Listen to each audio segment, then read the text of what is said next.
주신 말씀에 따라 순종하겠다라는 결심과 각오가 성령의 감동을 통해서 이루어지기를 간절히 기도합니다. 아멘. 오늘 말씀의 제목은 추천 경로로 안내를 시작합니다입니다. 운전하시는 분들은 많이 들어보셨을 거예요. 저는 개인적으로 T맵을 많이 사용합니다.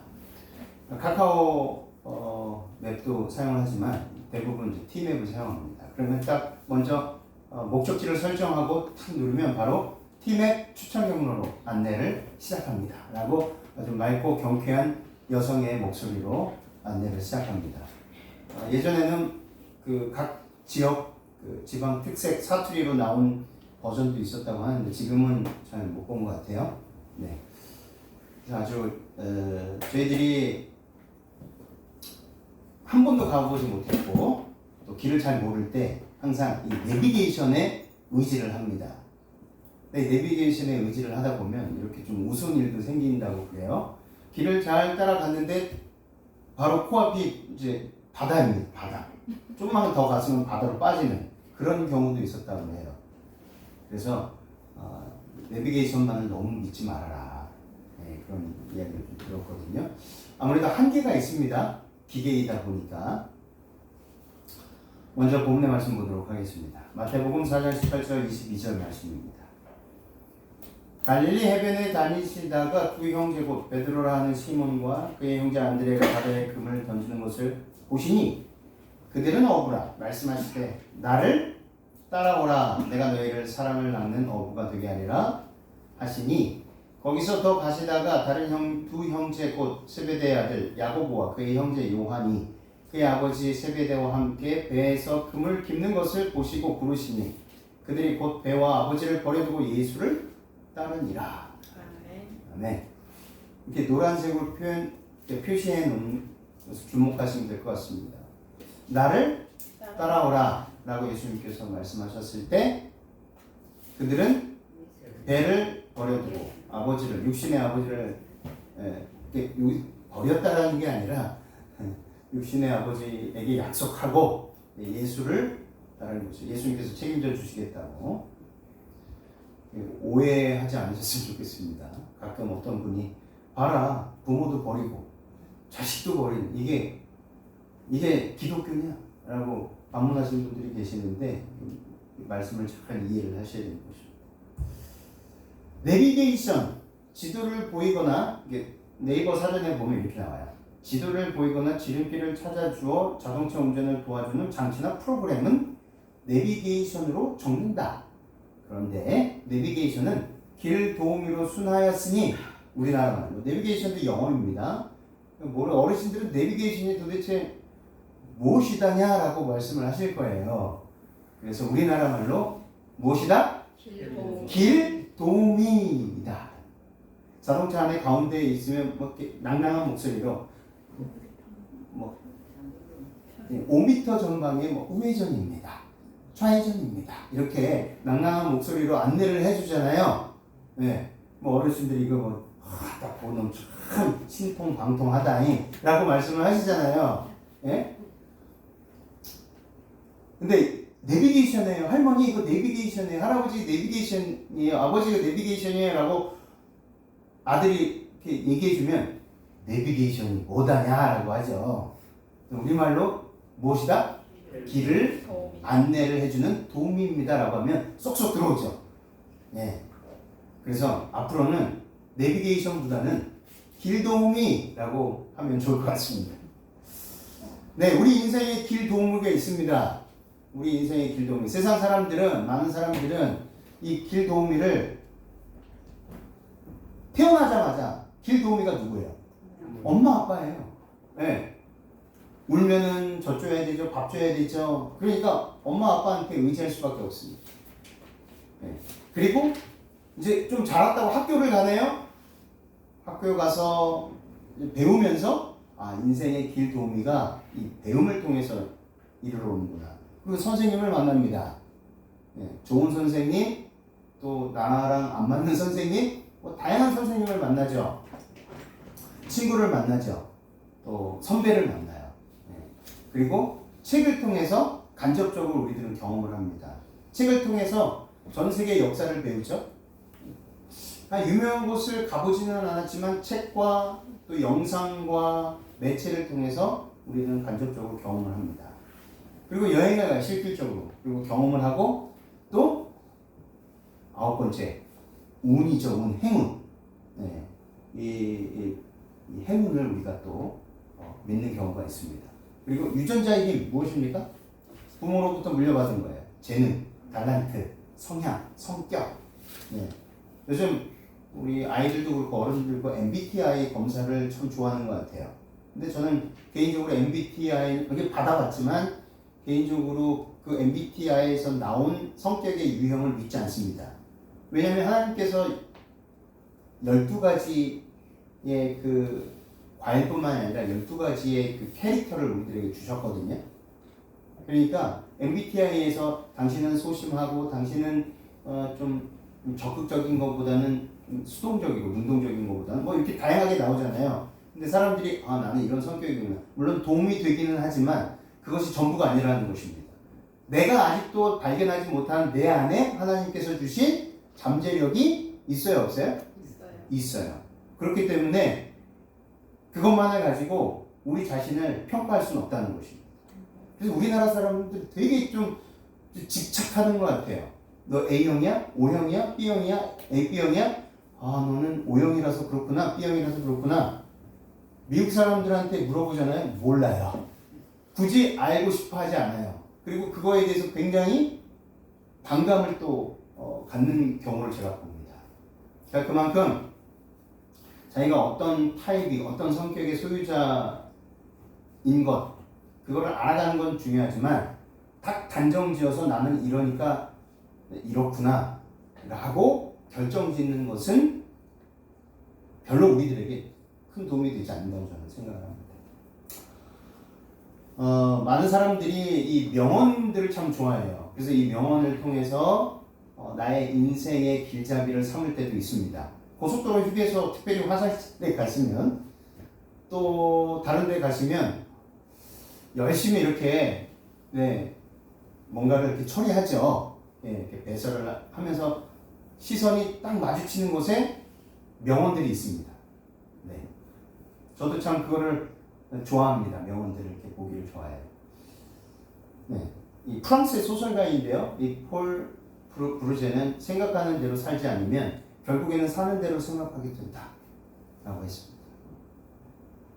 생각하는 대로 살지 않으면 사는 대로 생각하게 된다. 그만큼 끊임없이 뭐예요? 진보하라는 거죠. 멈추지 말고 진보하라는 것입니다. 네. 경제학 박사입니다. 공병호 씨가 너무 힘들다고 온 동네 외치지 말자. 다들 인생의 짐이 가볍지 않다. 떼쓰지 말고 나만 힘들다고 아우성 치지 말아라. 너무 아이같이 그렇게 굴지 말아라. 주변을 둘러보고 살아라. 그렇죠? 이것도 자신에게 주어진 것입니다.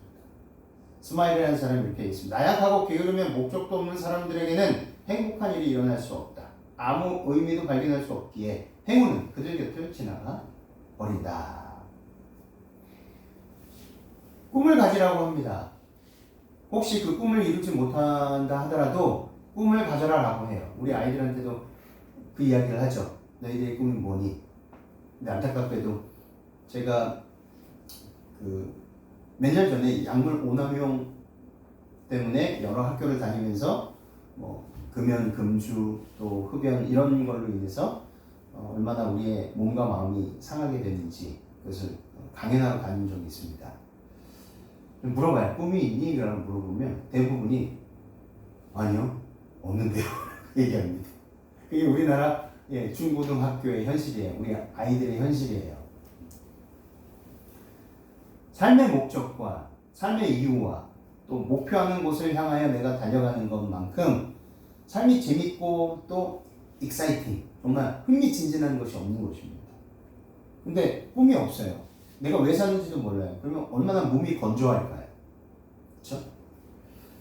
랄프 월도 에머슨, 미국의 사상가이자 시인인데요. 나 자신에 대한 자신감을 잃으면 온 세상이 나의 적이 된다. 비판하게 되고 정죄하게 되고 다 남 탓하게 됩니다. 데니스 웨이틀리, 미국 태생이고요. 동기부여 연세고 작가 및 컨설턴트인데 이렇게 얘기했습니다. 과거의 실수에서 배우고 과거의 성공에 기대지 말라. 이런 말 하시는 분들, 저희 아버지도 늘 그러시는데, 내가 과거에 말이야, 옛날에 말이야, 잘 나갔었어. 옛날에 잘 나가지 못했던 사람이 있던가요? 대부분 다 잘 나가셨잖아요. 지금 왜 이렇죠? 네, 그렇게 이야기를 합니다. 과거의 실수에서 우리는 배워야 되지만 과거의 성공에 우쭐해서 그저 거기에만 안주하고 머물러 있어서는 안 된다는 것이죠. 베토벤입니다. 독일이 나온 세계적인 작곡가. 내 자신의 불행을 생각하지 않게 되는 가장 좋은 방법은 뭐에 몰두해라? 일에 몰두해라. 우리도 일에 몰두하면 잡생각이 나나요? 안 나나요? 안 나요. 그래서 하나님께서도 게으르지 말고 부지런히 뭐해라? 일하여라 라고 하셨어요. 네, 헨리 포드 자동차, 미국의 그 포드 자동차 아시죠? 그 포드사를 창립한 창설자입니다. 자동차의 왕인데요. 도중에 포기하지 말라, 망설이지 말라, 최후의 성공을 거둘 때까지 밀고 나가자. 네, 이 사람은요 여러 가지 일화가 있었는데 정말 불도저 같은 사람이었습니다. 그래서 지금의 포드사를 유지할 수 있었던 것 같습니다. 섹스피어입니다. 영국의 극작가, 아주 유명한 작가죠. 학생 시절에 한 번쯤은 이 섹스피어의 책을 읽어볼 정도로 아주 유명한 작가인데요. 학생으로 계속 남아 있어라. 배움을 포기하는 순간 우리는 폭삭 늙기 시작한다. 그만큼 탐구하는 것, 그리고 도전하는 그것은 우리의 몸과 마음을 끊임없이 젊게 유지시켜 준다라는 것입니다. 또 섹스피어가 다시 이렇게 얘기했습니다. 과거를 자랑하지 말라. 옛날 이야기밖에 가진 것이 없을 때 당신은 처량해진다. 삶을 사는 지혜는 지금 가지고 있는 것을 즐기는 것이다. 현재가 중요하다는 것이죠. 내가 비록 현재에 가진 게 없더라도 내 마음이 즐겁고 행복하고 감사가 넘치면 그것이 그 사람에게 있어서 가장 가치 있는 것이 아닐까요? 또 섹스피어는 이렇게 말합니다. 젊은 사람과 경쟁하지 마라. 대신 그들의 성장을 인정하라. 그들에게 용기를 주고 그들과 함께 즐겨라. 이런 사람이 있으면 얼마나 멋질까요? 요즘 이제 저한테도 꼰대 소리가 자꾸 들립니다. 벌써부터. 네. 그래서 이렇게 세대가 다르구나. 지금 MZ세대잖아요. 우리 아이들이 MZ세대인데 정말 통통 튑니다. 어디로 튈 줄 모르는. 우리의 생각 바뀝니다. 전혀 정형화되지 않는, 그러다 보니까 기발한 아이디어들이 많이 생기게 되는 거예요. 우리 아이들한테. 근데 우리들은 지금까지 우리가 어떻게 배웠습니까? 아시는 것처럼 저까지도 늘 아침부터 저녁까지 듣는, 집에서 학교에서 듣는 이야기가 뭐냐면, 왜 그랬어? 하지마. 가지마. 하지마. 왜 그랬어? 혼날래? 항상 그 이야기가 맞아요. 부정적. 나는 그러면 할 수 있는 게 아무것도 없구나. 이런 답답함. 근데 지금도 우리가 그러게 하고 있어요. 왜 그랬어? 하지 말라고 했지. 저도 하루에 쓰는 단어 중에 하지 말라고 했지가 정말 많습니다. 그랬구나. 그럴 수도 있어. 우리 다음에 한번 잘해볼까? 이 말보다 하지 마. 한번 생각을 해보세요. 가슴에 손을 얹고. 물론 남편분도 계시고 아내분도 계시지만 특별히 아내 되시는 분들이 남편들보다 잔소리가 더 많죠. 그건 이해합니다. 하도 남편들이 말을 안 듣기. 저도 포함해서 말을 안 들어요. 남자들이 아시는 것처럼 한 번에 여보 이거 해줘 그러면 바로 알았어 해주면 좋은데 잠깐만 하고 까먹어요. 이런 일이 비일비재하다 보니까 아내가 이거 좀 부탁해 하면 항상 이렇게 신경을 곤두서고 아내가 얘기하면은 다른 거를 다 멈추고 바로 알았어 이렇게 해야 됩니다. 항상 이렇게 대기하고 있어야 돼요. 그래야 가정이 평안합니다. 왜냐하면 뇌 구조가 다르기 때문에 그래요. 네.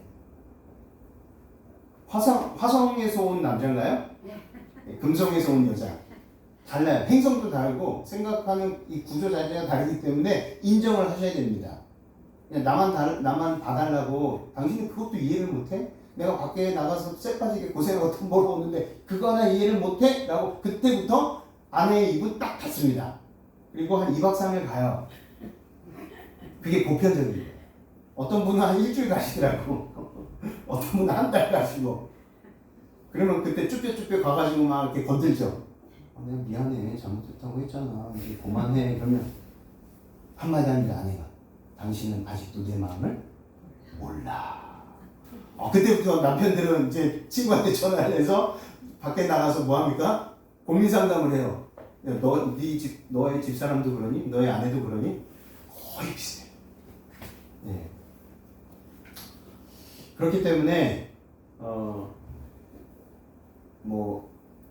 우리 부부 사이에 아내도 그렇지만 남편도 굉장히 고충이 크지 않습니까? 그래서 아내분들은 남편들을 위해서 왜 그랬어? 그러지 말라고 했잖아 라고 부정적인 이제 단어보다는 긍정적. 그럴 수 있어. 다시 잘하면 되지. 사실 우리 남자들은요 그 한마디에 하늘의 별이라도 따가지고 줍니다. 정말. 근데 계속 구박하고 내가 그러지 말라고 했는데 왜 그랬어? 라고 계속 이렇게 좀 우리의 마음과 몸과 우리의 영혼이 이렇게 쪼그라드는 말을 계속하면요 하고 싶어도 하고 싶지 않아요. 그런 청개구리 습성이 우리 남자들한테 있습니다. 그러니까 혹 실수가 많고 조금 해달라는 것처럼 늦게 해주고 그럴지라도 그래 당신 피곤하니까 그럴 수 있어 이렇게 한마디 해주시잖아요. 우리 막 감동을 받습니다. 그래서 더 열심히 하고 더 잘하려고 합니다. 그래서 아내분들은 우리 남성들의 특성을 잘 이해해 주시고 잔소리보다는 굵고 짧은 한마디.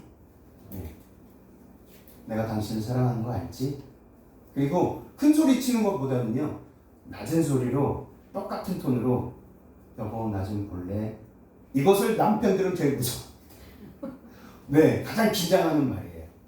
그러니까 큰 소리 칠 필요 없으세요. 잔소리할 필요 없으세요. 잠깐 저 좀 봅시다. 이렇게 딱 굵고 짧게. 그러면 우리 남편들은 긴장하며 이제 잘 할 겁니다. 그래서 용기를 주는 말. 그런 말들을 좀 해야 되겠습니다. 독일의 철학자 비판설의 창시자라고 말하는 칸트는요 이렇게 말했습니다. 나는 해야 한다. 그러면 나는 할 수 있다. 이탈리아 시인입니다. 단테는 이렇게 말했습니다. 나는 할 수 있다. 나는 해낸다. 나에게는 저력이 있다. 나에게는 오직 전진뿐이다. 너의 길을 걸어가라. 사람들이 무엇라 떠들든 내버려 둬라. 유태인 가정에서 독일 남부에서 태어났죠. 세계적 물리학자, 물리 법칙은 언제 어디서나 동일하다는 상대성 이론을 발표했던 아인슈타인. 어제와 똑같이 살면서 다른 미래를 기대하는 것은 정신병 초기 증세입니다. 유명한 말을 남겼습니다. 자, 세상은요 자신의 잠재 능력을 믿고 노력하면 성공할 수 있다라고 말해요. 대부분의 방금 많지는 않지만 유명한 사람들이 말을 했던 그 말들을 종합해 보면 자기 자신의 잠재 능력을 발견하고 키우고 멈추지 말아라는 것입니다. 그렇게 하면 성공할 수 있다고 말해요. 세상은 운명론에 의하여 인생이 바뀔 수 있다고 믿습니다. 네이프로바 아시죠? 왜 네이프로바가 행운의 상징이 되었을까요? 나폴레옹이요 말을 타고 가다가 네이프로바를 발견하고 허리를 굽혔어요. 그때 총알이 날아왔어요. 그래서 죽지 않았습니다. 그런 전설이 있어요. 아주 유명한 야사이죠. 전통적인 실제로 있었던 역사가 아니고 그냥 민중들에 의해서 기록된 역사, 야사라고 하는데 전설로 이렇게 지금까지 흘러왔습니다. 그래서 우리들은 네이프로바를 보면 어때요? 기분이? 그냥 좋습니다.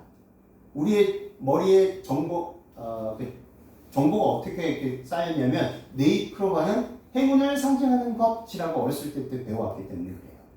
근데 이 네이프로바가 어디서 왔다고요? 나폴레옹이 보고 허리를 굽히다가 총알이 날아왔는데 살았다라는 거기에서 행운의 상징으로 지금까지 전해온 것입니다. 행운은 무엇이죠? 한자로 이 운은요 의지나 노력과는 상관없이 어쩔 수 없이 생기는 일이라고 합니다. 좋지 않은 운수는요 불운, 좋은 운수는 행운이라고 하는데요. 행운은 특히 긍정적인 경험을 정의하는 현상과 믿음이다라고 위키백과는 정의합니다. 그래서 각 나라마다 이런 일들이 있어요. 덴마크에는요, 남의 집에 깨진 그릇 던지기 이런 일이 있어요. 덴마크에서 1년 내내 깨진 그릇들을 버리지 않고 모아두었다가 새해 전날인 12월 31일에 동네 이웃들의 집 문 앞에 깨진 그릇들을 던지면서 한 해 동안의 행운을 빌어주고 그런 일들을 한다고 합니다. 하지만 최근에는 안전 문제로 깨진 그릇들을 이웃집 앞에 그냥 쌓아두는 방식으로 바뀌고 있다고 합니다. 러시아는요, 새똥이에요. 러시아에서는 집이나 자동차 또는 사람한테 새똥이 떨어지면 돈이 앞으로 그쪽으로 몰릴 것이다라는 미신을 가지고 있습니다. 스코틀랜드입니다. 신랑 신부에게 음식을 이제 던지는 겁니다. 스코틀랜드는요, 신랑 신부에게 검은색의 각종 음식, 초콜릿, 콜라 등을 던져 흠뻑 맞게 한다고 해요. 일종의 액땜을 치르는 과정이라고 믿는 거예요. 중국이죠? 잘 아시는 것처럼 중국은 팔을 정말 좋아해요. 빨간색하고. 중국인들의 팔사랑은요, 유명합니다. 중국인들은 특히 결혼식을 팔이 들어간 날짜를 잡고요, 비행기 항공편에서 핸드폰 번호까지 팔을 끼려고 합니다. 참고로 2008년 베이징 올림픽 개막식은 2008년 8월 8일 8시 8분에 열렸다고 합니다.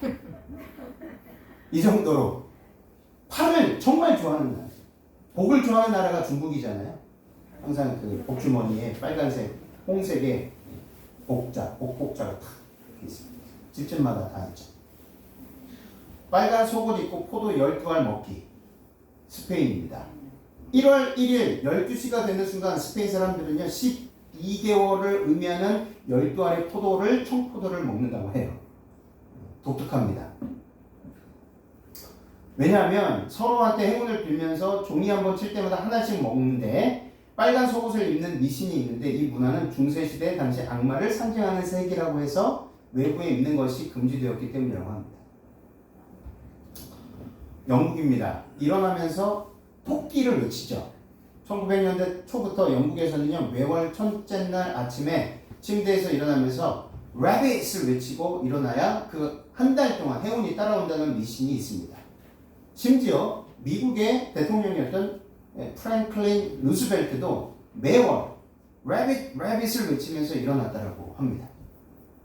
그래서 토끼발이 행운의 상징이라는 것과는 관련이 있는 것처럼 여겨집니다. 세르비아예요. 상대방 귀에 물 흘리기. 세르비아를 포함한 대부분의 발칸 나라에서는요, 아주 오래전부터 상대방 귀에서 물을 흘리면 그 사람한테 행운을 빈다는 미신을 믿고 있어요. 행운과 불운을 논할 때 우리들은요, 이 샤머니즘을 빼놓을 수 없습니다. 이 샤머니즘이 뭘까? 샤머는요, 원래 러시아 지방에서 종교적 방법을 통해 병제를 고치고 현실 세계 이상의 세계와 의사소통을 하는 초월적 능력을 지녔다고 신봉하는 사람이었습니다. 샤먼이라는 사람. 이 샤먼이라는 말은요, 17세기 후반 통구스인을 만났던 한 러시아인에 의하여 알려지게 되는데, 통구스족에게 활동했던 주술사를 뜻합니다. 주술사. 샤먼은요, 병을 치료하는 존재이자 제사를 주관하는 사람이며 종교적 방법으로 병을 고치고 마을 공동의 제사를 주관하며 죽은 자를 다음 세상으로 인도하는 역할을 한다고 합니다. 샤먼이 되는 방법은 부모로부터 세습이 되거나 부족 사람들의 선택에 의해 샤먼이 됩니다. 스스로 샤먼이 되는 사람이 있기는 하나 이는 세습을 받은 샤먼에 비하여 상대적으로 낮은 지위를 부여받게 된다고 합니다. 한국에서는 샤머니즘이 누구에게 해당되냐면 무속 신앙인들, 무당들 일컬어지며 역사에 걸쳐 백성들의 정신생활에 적잖은 영향을 가져다 주었죠. 지금도 많은 우리 부모님들이 무속인들에게 찾아가서 자신의 미래를 알고 싶어하는 그런 소망을 가지고 있습니다. 저희 어머니도 그 미아리 고개, 한마는 미아리 고개 양쪽에 지금도 점치는 집이 굉장히 많아요. 옛날엔 더 많았었어요. 늘 이제 어렵게 낳은 아들이니까 늘 가서 점을 쳤어요. 그래서 늘 와서 어렸을 때부터 귀가 따갑게 말씀하신 것이 뭐냐면 물가에 가지 마라. 아마 대부분 다 들으셨을 거예요. 물가에 가지 마라. 점을 쳤더니 너 물가에 가면 반드시 죽는다. 네. 그렇게 우리나라에서도 이 샤머니즘이 전통적으로 오래전부터 지금까지 흘러내려오고 있다는 것입니다. 성경에서 말하는 우리 인생의 길도움은 무엇일까요? 이렇게 세상 사람들은요, 이 행운을, 이 미신적인 행운을, 그리고 불운이 오지 않기 위해서, 액땜을 하기 위해서 무엇인가를 상징적으로 합니다. 전 세계적으로도 그렇고 참 독특한 일들을 하잖아요. 러시아처럼 그 새똥을 맞는 것이 행운을 가져다 준다는 것처럼. 우리나라는 뭐가 있을까요? 정월 초하루에 뭘 하죠? 또 팥죽을 먹는 이유가 뭐죠? 팥죽을 먹는 이유가 오래전부터 뭐가 들어오지 않도록 하기 위해서? 잡기. 왜냐하면 팥을 싫어한다고 하죠. 예, 그 귀신이 팥을 무수한다고 해요. 그래서 팥죽을. 지금도 그런 의미로, 네, 동짓날에 팥죽을 열심히 드세요. 근데 우리도 모르는 사이에 동짓날 되면 우리도 팥죽 먹으러 가자. 근데 그 의미를 알고서 드셔야 될 것 같아요. 우리는 그 의미 때문에 먹는 게 아니죠? 네. 배고파서 드십니다. 그런데 성경에서는 우리 인생의 길 도우미, 내비게이션을 무엇이라고 말할까요? 요한복음 14장 6절입니다. 예수께서 이르시되 내가 곧 길이요 진리요 생명이요 나로 말미암지 않고는 아버지께 올 자가 없느니라. 성경은 분명하고 아주 명확하게 누가요? 예수 그리스도께서 우리의 길 도우미시다라고 말씀하고 있습니다. 마가복음 2장 14절, 마태복음 9장 9절, 누가복음 5장 22절, 27절 다 똑같은 내용인데요. 마가복음 2장 14절에 이렇게 합니다. 또 지나가시다가 알페오의 아들 레위가 세관에 앉아 있는 것을 보시고, 레위 마태를 말씀하고 계시죠? 그에게 이르시되 나를 따르라 하시니 일어나 따르니라.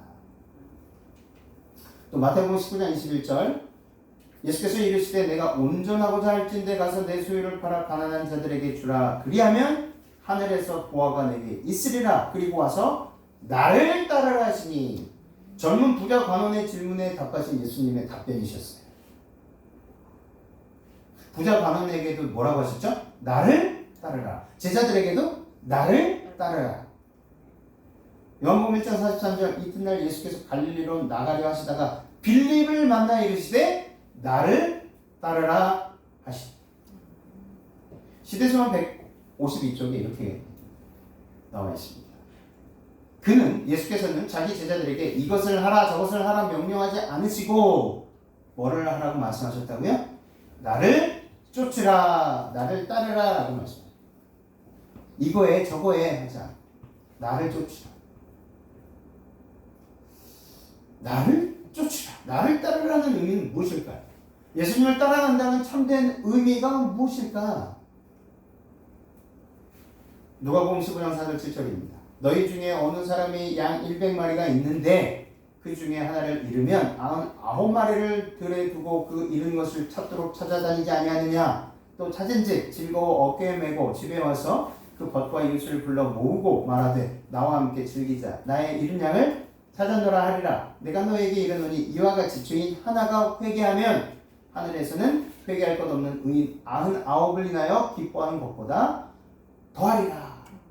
요한복음 15장에 세 비유가 나오죠. 잃은 양의 비유, 잃은 은전의 비유, 탕자의 비유가 나옵니다. 이 세 가지 비유를 통해서 나를 따르라. 예수님께서 제자들에게 나를 따르라, 나를 쫓으라 라고 하신 참된 의미가 무엇인지 살펴보도록 하겠습니다. 첫 번째는요, 길 잃은 자를 직접 찾아 나서시는 예수 그리스도라는 겁니다. 우리는 그 예수 그리스도를 닮고 그 예수 그리스도를 따라가야 하는 것입니다. 나를 따르라 라고 하셨을 때 바로 이러한 예수님을 닮으라는 것이었습니다. 근데 잃은 양의 특징이 있죠. 잃은 양의 특징은 무엇입니까? 자신이 잃어버림을 당했다는 것을 알고 있어요. 그런데 돌아갈 길을 알지 못합니다. 길을 잃었어. 아예 길을 잃었어. 잃어버렸다는 말이에요. 내가 잃어버린 바 되었고 내가 돌아갈 길을 알지 못한 어찌하면 좋겠. 실물경 192쪽에 잃어버린 양은 자기가 잃어버림이 되었다는 것을 안다. 그 양은 목자와 양 무리로부터 멀리 떨어져 나가 길을 잃었기 때문에 자신의 힘으로는 돌아올 수 없다. 잃어버린 양은 자기가 하나님께로부터 멀리 떨어져 있음을 알고 고민하고 부끄러워하는 자들로서 심한 시험에 쌓여있는 자들을 대표한다. 하나님께로부터 멀리 떨어져 있다는 것을 알아요. 그리고 중요한 것은 부끄러워하는, 고민하고 부끄러워하는 것입니다. 자기의 죄로 인해서. 한 사람이라도 살릴 수만 있다면 그곳이 비바람과 폭풍이 몰아치며 큰 파도가 넘실거리는 바다라 할지라도 그곳이 뜨거운 불구덩이 속이라도 뭐 할 수만 있다면? 살릴 수만 있다면, 아니 살리기 위해 뛰어드시는 분이 바로 우리 예수 그리스도이시라는 사실입니다. 그렇기 때문에 이 이른 양의 비유를 통해서 우리들은 이 사실을 알아야 한다는 것이죠. 자신의 생명은 되돌아보지 않습니다. 오직 이른 양 그 한 마리를 위해서 피투성이가 되더라도, 생명의 위협을 느낀다 하더라도 그 이른 양을 찾는 수만 있다면 모든 것을 다 하시는 분이 바로 예수님이시라는 사실입니다. 그리고 그 이른 양을 찾았을 때 혼냈습니까? 회초리를 들었습니까? 그렇지 않아요. 어깨에 메고 즐거워하여 노래 부르고 돌아왔느니라. 그분이 바로 우리 예수님이십니다. 그 예수님을 따라야 하지 않겠습니까? 한 영혼을, 그 한 영의 가치를 보실 때 그렇게 보신다는 거예요. 그 예수님을 닮게 되시길 바랍니다. 그 예수님과 함께 예수님의 마음으로 한 영혼 한 영혼을 그렇게 귀하게 보게 되시기를 간절히 소망합니다.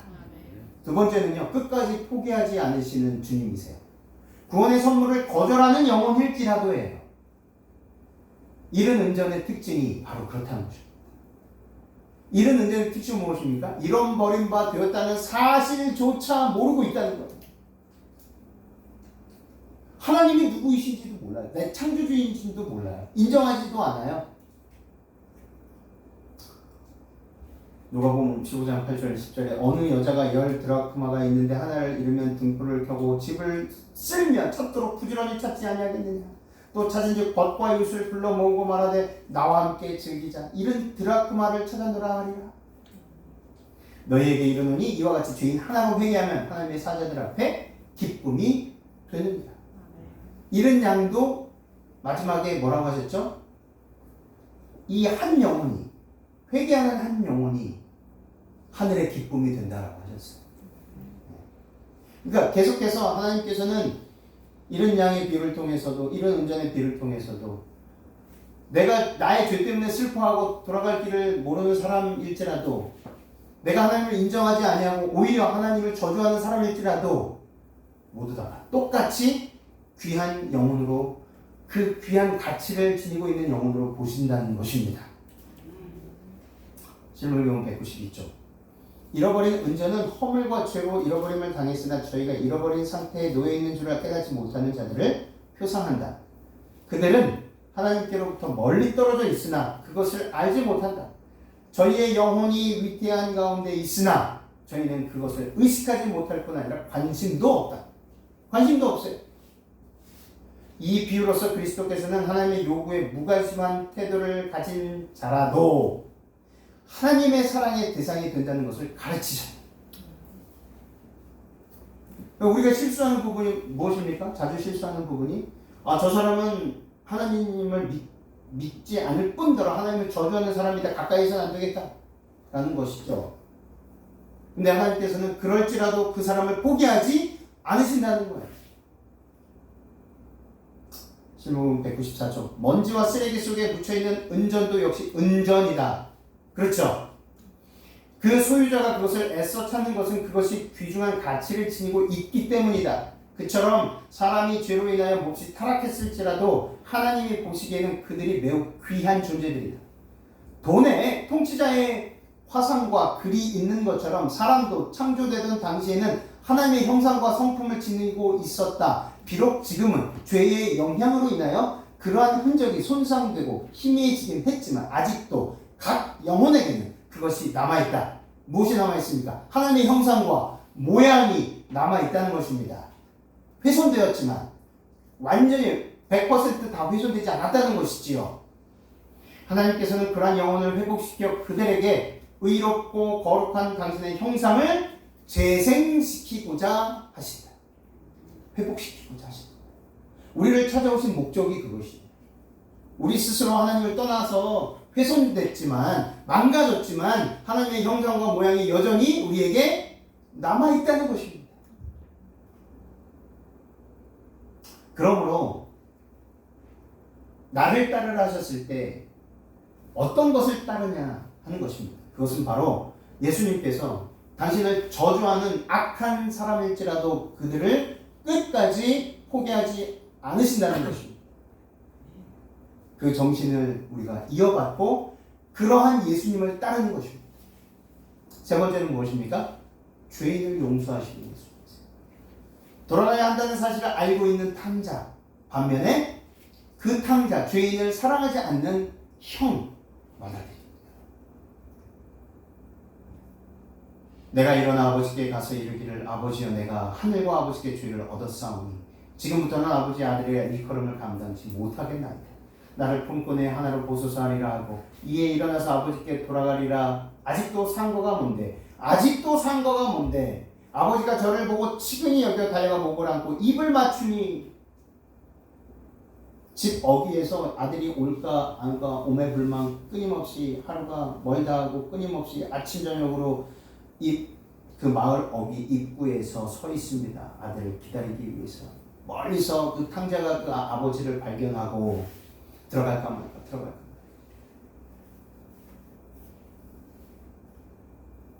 로마서 2장 4절 하나님의 인자하심이 너를 인도하여 회개하게 하심을 알지 못하여 그의 인자하심과 용납하심과 같이 참으심이 길이 참으심이 풍성함을 멸시하느냐.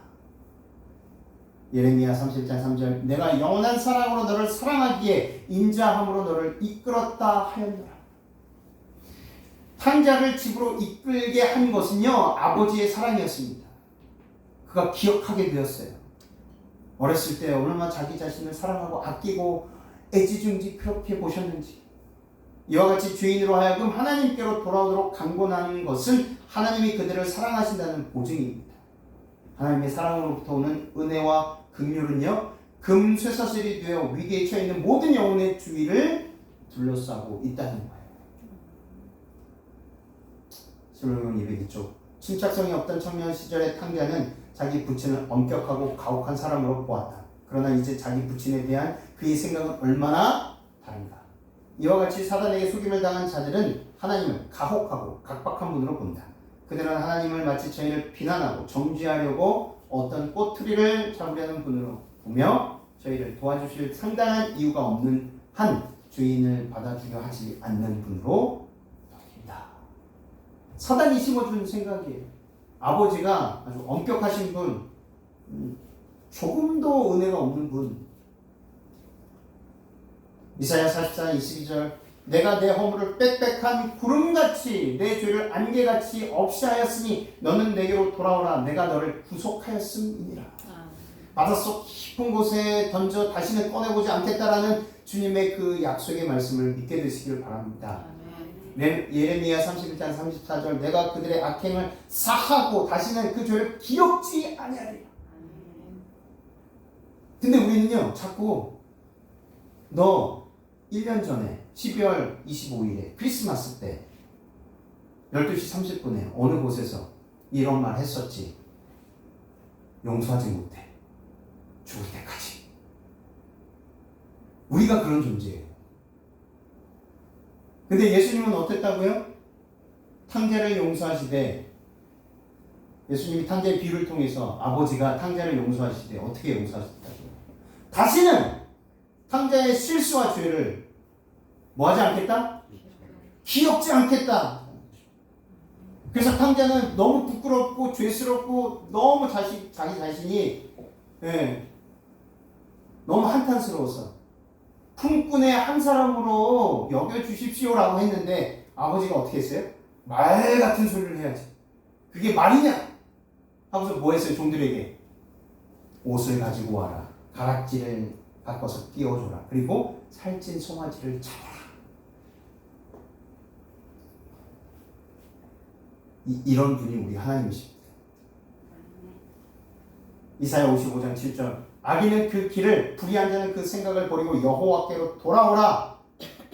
그리하면 그가 긍휼히 여기시리라. 우리 하나님께로 나오라. 그가 너그럽게 용서하시리라. 너그럽게 용서하시리라. 이 용서 그 전에 보지 않으셨습니까? 말씀들을 다시는 기억하지 않겠다는 거예요.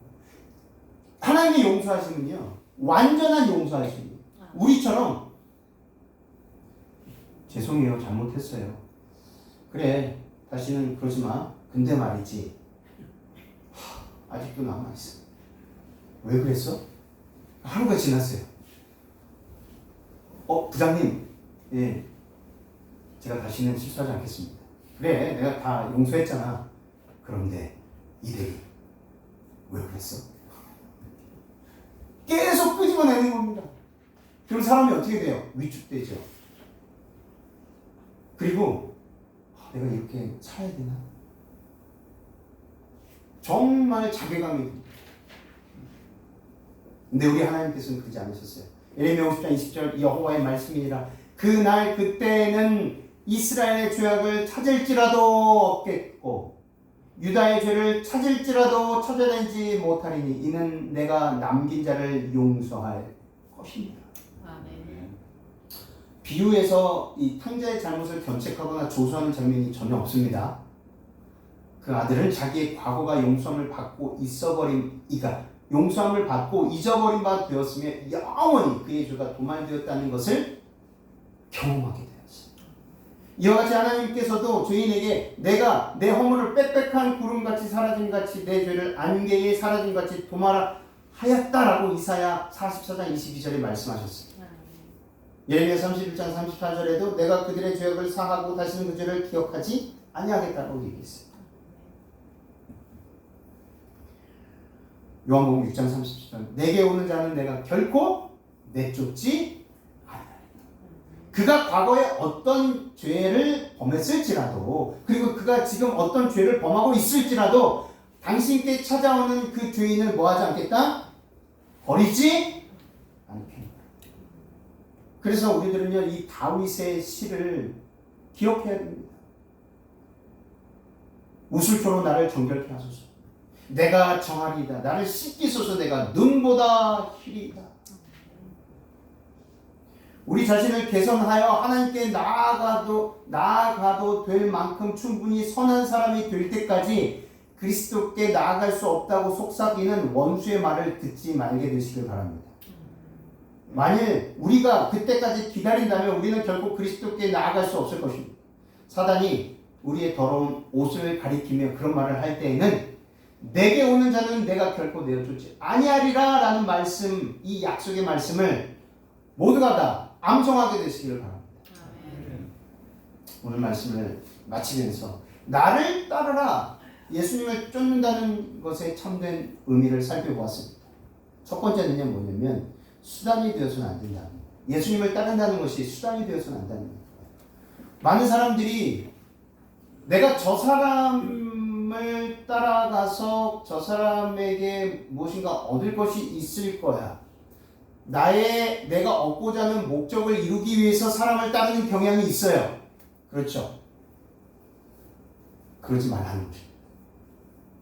수단이 되어서는 안 돼요. 예수님을 따르는 것이요. 예수님의 능력을 얻기 위해서, 예수님께서 주시는 콩고물을 얻기 위해서 물과 기름과 버터와 먹을 것을 얻기 위해서, 명예를 얻기 위해서 제자들이 그랬죠. 예수님을 왜 따랐습니까? 초기에 그들이 십자가에 달려 돌아가실 때까지도 그들이 깨닫지 못했던 게 무엇이었습니까?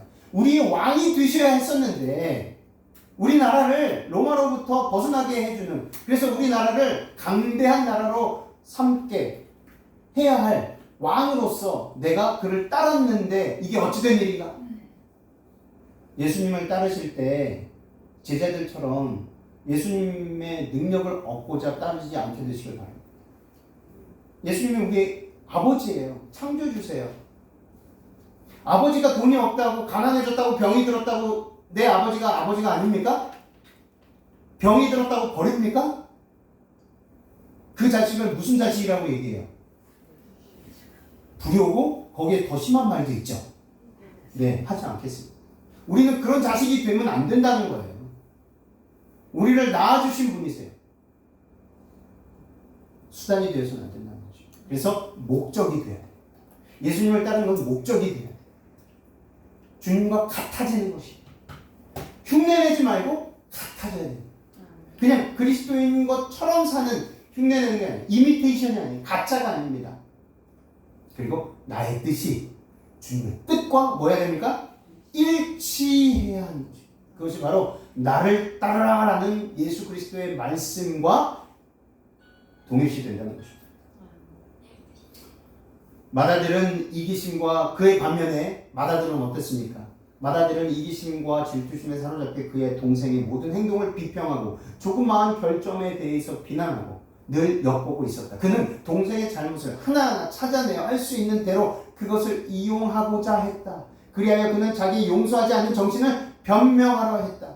오늘날에도 많은 사람들이 이와 같은 일을 하고 있다. 한 사람이 홍수같이 밀려오는 시험에 맞서 싸우기를 시작하면 그들은 곁에서 완고하고 고집스럽고 불평하고 비방하는 태도로 방관하고 있다.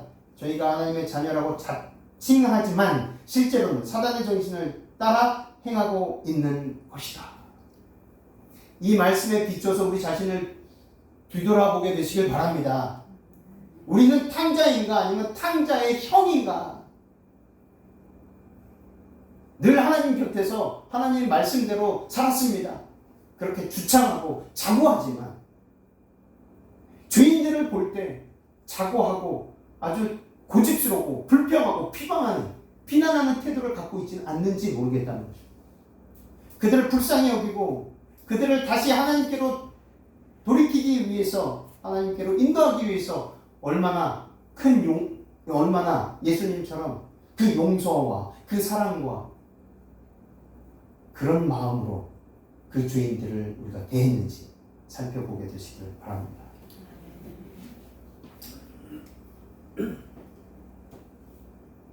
교회증은 5권 515쪽. 그분께서 그대에게 그리스도의 마음을 주실 때 그대의 뜻은 누구의 뜻과 같아집니까? 예수님의 뜻과 같아지고 그대의 품성은 그리스도의 품성과 같이 변화된다. 하나님께서 우리에게 예수 그리스도의 마음을 주실 때입니다. 예수 그리스도의 마음을 주실 때 온전히 받게 되시길 바랍니다. 이 말씀 보고 마치겠습니다. 그대를 하나님의 자녀가 되게 하는 것은 그대의 감정, 그대의 정서가 아니고 하나님의 뜻을 행하는 것이다. 그대의 뜻이 하나님의 뜻이 되면 그대의 앞에는 유용한 생애가 있게 된다. 우리 앞에 거칠 것이 없을 것입니다. 하나님의 뜻대로, 하나님의 방법대로, 하나님의 계획대로 똑같이 우리의 생각과 우리의 계획과 우리의 삶의 모든 방향이 하나님의 뜻과 방향과 계획과 일치할 때 그때는요